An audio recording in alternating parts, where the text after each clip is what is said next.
This video is called Systematic Racism.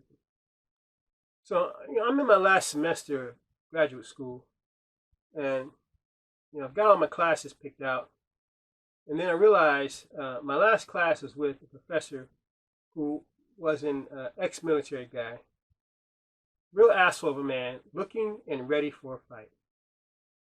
So I thought, what the hell can I do? The pathway for my graduation goes through his class. Now, I had him in the previous class and didn't agree with his final grade, that he produced. But I could tell he's prepared for the argument with the team, like he was waiting and had provoked the fight.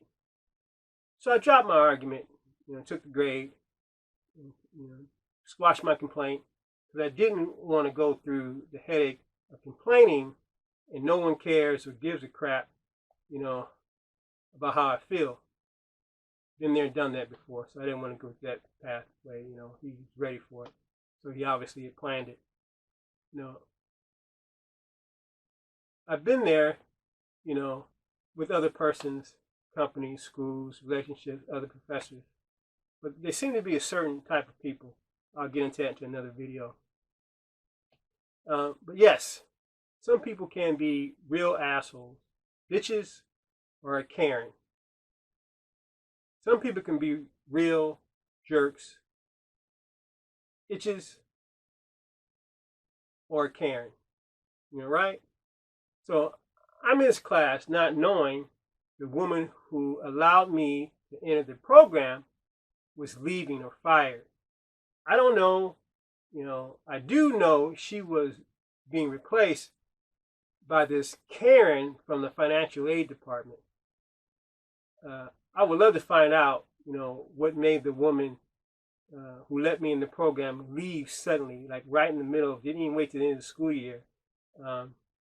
So, let me move fast forward in the story. I just happened to be on the national website for the program, and I saw a class that wasn't listed on the registration site for my school. So it was missing, not listed as an option for me to take.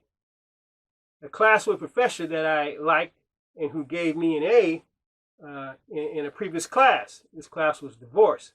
His class was something dealing with the military and finances, but divorce was something I'd rather take either way. The class was, not in the system. I'd be more concerned about divorce and how it affects families because, in America, that's a big deal. Most families go through a divorce. It's a no-brainer over the other class, topic, by the professor from hell. So I called the IT team and brought the class to their attention and found a good, good white boy. Now I say that because I like to give credit where it's due, because he helped me. And again, I'm always going to give credit to where it's due. So that's why I always say all people. You can't put all people in one class. Because you find a few jerks, you can't say they're all jerks, because there's going to be one or two that are cool. And to save the one or two that are cool, you can't just say you're going to do something to them all. I don't believe in that. I don't want to be put in a class of people who think it's okay to run around and sleep with different people and just not have a relationship with someone. That's not me. I care about my kids. I want to do for my kids. And I don't want to have kids with somebody who doesn't care about themselves and just having kids to profit. Not interested in that. So anyway, back to the story. So, that class should have been in our system. So the guy goes, yeah, that class should be in your system. Let me add it for you. So he adds the class, right? And he puts me, he rolls me in the class. And then, less than a week or less before class, the semester starts. Now, he then tells me, after he asked me to the class, that he can't remove me from the class I'm already enrolled in. I have to have the professor do that. So I'm like, okay, no problem. I'll text the professor, let him know I'm taking this class, right? So the professor and his contributors are probably celebrating somewhere. The professor doesn't check his emails for a while. He has no idea I've requested to drop his class. I've done it daily since classes have started.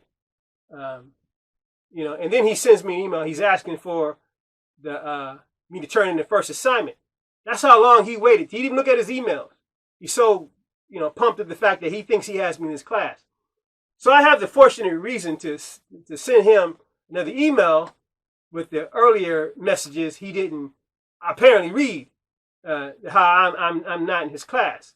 I requested in a timely manner that I, would not be attending his class. So he doesn't figure this out until his first introduction is due. Or should I say his first assignment is due. I've been emailing him every day to inform him I'm in another class. And yet still, he hasn't got the message. As he finally contacts me about this first assignment not being turned in, so I again tell him, hey, look over here at all these emails I've sent to you. And that's when I start to think this is all a setup. It's all a setup. So again, the director that allowed me into the program has left. I email the new director and then call to inform her that I'm not in his class, but I'm in a divorce class instead. And you know what she says and screams out? I never authorized that.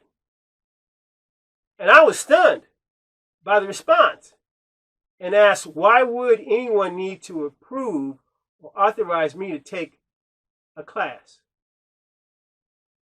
That's reassured me again that this was all a setup. That class wasn't supposed to be added to our system. They were forcing me to take the class, my last class, with the man, Karen, who would have not passed me, therefore preventing me from achieving my master's degree. The plot was spoiled, and I got my needed credits to take my final exam. That's another story we'll talk about in another video, of systematic racism. Surely to be continued. Got plenty of stories to tell you. So anyone shouting, they've never seen it. First of all, if you're white, it doesn't count. If you're black, you probably are privileged. But I can tell you, it does exist. And I've got plenty of stories for you to weigh in on and tell me what you think. Just like this one. Tell me what you think. Tell me what you think. Like, comment, share, follow or subscribe. Thank you for your time.